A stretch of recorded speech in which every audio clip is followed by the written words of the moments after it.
अस्सलाम वालेकुम, क्या हाल है? ठीक है, तबीयत से ठीक है। मैं तो विरासत का बात तो सारा यूट्यूब चैनल खूब है बेस्ट पर आज दो लोग के साथ चैनल में सब्सक्राइब है करो सब्सक्राइब भी शुरू करना आज मेरा वीडियो भी बस आज दा व्लॉग वीआईपी ते माहौलदार चैनल क्योंकि सर्दी का मौसम आ गया चेक करो चार च फिर धुंध ते हाली सूरज भी क्या नहीं निकला अज दे व्लॉग है मतलब को सर्दियों की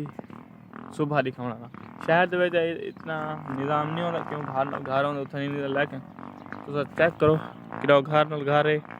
क्या नहीं इतना सर्दी की जी सुबह ना वो बंदा ईजली ते आसानी नाल देख सकते ते अज मैं रात सुता भी हम सवेरा वेला प्लान बेटे बैठा क्यों ना अज सुबह दिखाऊँ सर्दियों की सुबह चार च फिर धुंध को हीट होंगी है तो सूरज निकलते मैं ये चलो निज़ाम अपने व्यूअर्स को दिखा के टाइम वेस्ट नहीं सकने मोबाइल को टाइम लैप्स चलाने पे ताकि सूरज जिमें जिमें निकलता है वीडियो नहीं बनती आए बाकी जो हाल वाल उसने वो उसे ही जल के करे।